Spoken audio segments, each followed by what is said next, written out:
What do you like about teaching at St David's? So I'd say it's clearly a unique school to work in with students who have, a variety of interests and generally are quite enthusiastic and really enjoy being challenged, and they are quite dynamic in terms of the way they learn. And what I like about them is that they, every day is a new day, type of, you might have had one lesson on the previous day that, didn't go well and you might not have been too happy. But the next day they come in refreshed and, happy to get going again. So, yeah, I think it's the main thing. The main thing I like about the school is the students, really, it's the kids that make the school, isn't it? And, they're the reason that I guess that I've been here for, quite a length of time now, 15 years. So, yeah. What's so brilliant about taking geography as a subject? Well, I mean, hopefully, as you can see in this class, being in this environment, it's a new building, isn't it? We've had a lot of work done over the summer, and then I've put a lot of time in improving this class. And as you can see, it's a world of colour and great acoustics. The acoustics in here are brilliant, atmospheric with all the greenery and the real life plantations in here. In terms of geography itself, yeah, I mean, it's a dynamic subject. We update the case studies regularly, so it's topical. It looks at different aspects of geography: physical, human, environmental, political geography at sixth form. And we always get good numbers, in year 10, 11, 12 and 13.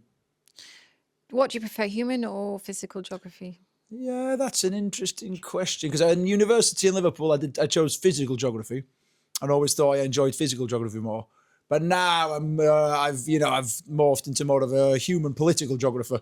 But I think that's probably because when I was in school, there wasn't really, the teaching resources were minimal, weren't they? They didn't have what we've got today. So human geography must have been quite a dull subject to teach in those days. And it must have been difficult to get across, what life was like on Vanuatu or the Solomon Islands or in the Comoros Islands or in Burkina Faso or, for example, tectonic hazards, earthquakes and volcanoes. They would have the case study in the textbook, which they would have used for 15, 20 years, whereas we've got the internet, haven't we? Which means we can show what human geography is like in these countries. Famously, you're quite a traveller and explorer. And how many countries have you visited? Well, I don't know if you can see that map there, but I've got a map up on the wall there that the students see. So 64 countries. 64 countries, but I've not been anywhere near for a considerable amount of time now, because of commitments and all that. But yeah, a quarter of the 26% of the world visited, mainly thanks to one of my previous jobs, I guess. Which was? Working as a tour leader, taking people around different countries. But then also I did back it up, I guess, in my own travel as well. What's your favourite country you visited?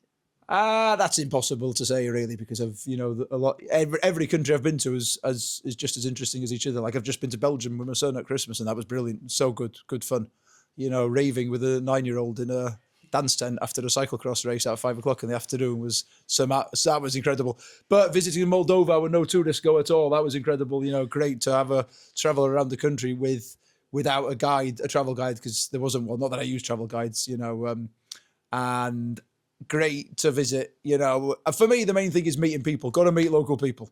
You can go to all the honeypots, all the landmarks, use all the local guides, use bulletproof vans to transport you around, and buses and all this. But the best thing about traveling is meeting local people. You don't remember seeing a landmark or a honeypot or it's meeting local people. That's the best thing. I've got a question. What's your favourite country you visited on the school trip?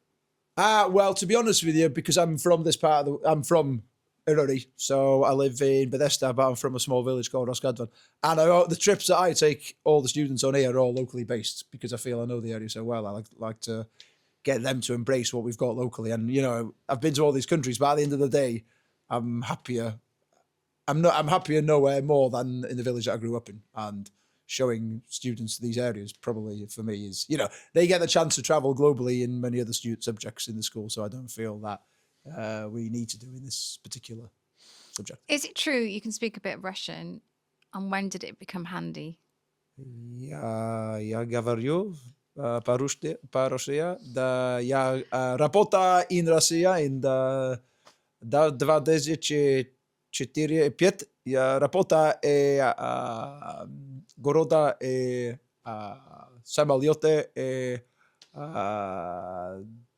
25, 26. Yeah, I worked on the when I was doing the old tour guide job. I was working on the railways. That sounds good, isn't it? Working Is on the that the railways. Trans-Siberian Railway? Yeah, I was a railway worker. You know, no, I was A a guide. railway- I was a tour leader taking the groups along. Well, the first year I was in Russia, Estonia, and Finland. Then I was in Ukraine and Belarus, and then the big trip was going across Russia on the Trans-Siberian Railway. Yeah, from Russia to Mongolia to China. How long did that take? It was like a 2.5 week trip, and then I did it 7 times in one summer.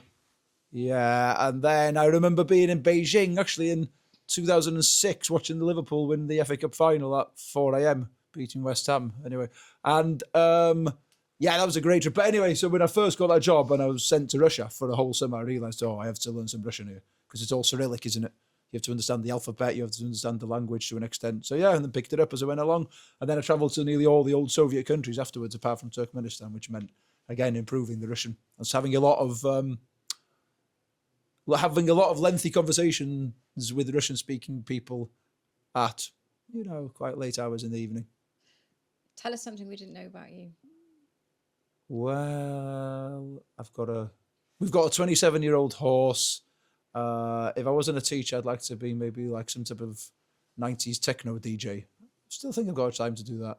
And I like making Sorry, soap. did you just say you got a 27-year-old horse? 27-year-old horse, yeah. We've got a 27-year-old horse, yeah. And we share that. She's good, yeah. She's a good horse. And then, yeah. You don't ride her? I can't ride her. She's too old, but my son rides her. Yes. I didn't know that. Called? Anise. You once ran for Team GB. Why do you still run? Well, I mean, running, mainly when I run on the hills and the fells and the mountains and the trails, and it's just like, makes you feel really good, doesn't it? And get out at all times of the year, first thing in the morning, end of the day, and you get to places where no one else goes, and it's just, really a real fun activity to do. And yeah, it's good. Like I take my son, like every Tuesday night, last night, for example, we took 40 kids running up in the mountains, wearing head torches, off they go in shorts and a coat. In the middle of winter, yeah, we split them up into groups and they really enjoy it. So yeah, fell running is very different to general running. I mean, most people. If there's one place in North Wales, Adam, our visitor from London, should go, where should he go? Well, I guess it depends what he's into. Like I say, when I grow up, the village of Rosgadvan. You like the scenery, don't you? Rosgadvan, like I say, I'm happier there than anywhere else, Yeah, but where should a visitor from London, where would blow your mind? I get that. I mean, it depends, isn't it? Because most people come here for the honeypots, don't they? They go to Betws y Porcoed, Llanberis, Beddgelert. Well, I'd never say there, forget it. I'd go to Dyffryn. I'd forget it. No, it's overrated, all of them. I'd go to Dyffryn Nancha. Go to Taliesin and Pen y Groes. Bit of raw localism, slate quarries, slate valleys, as well as the village of Rosgadvan and Vron. Amazing places, amazing. 1,000 foot above sea level. See island, see all the mountains, no people, no tourists, great. Tell us what is brilliant about the school. I would say, again, just the enthusiasm of the students, like I say, as I said right at the start, they're the key to making you enjoy your job. And, that daily type of, that daily change in their moods and enthusiasm levels mean that you should always be happy to be working here because you're never 6 weeks away from a holiday. Tell us who we should pick next. I would say, who should you pick next?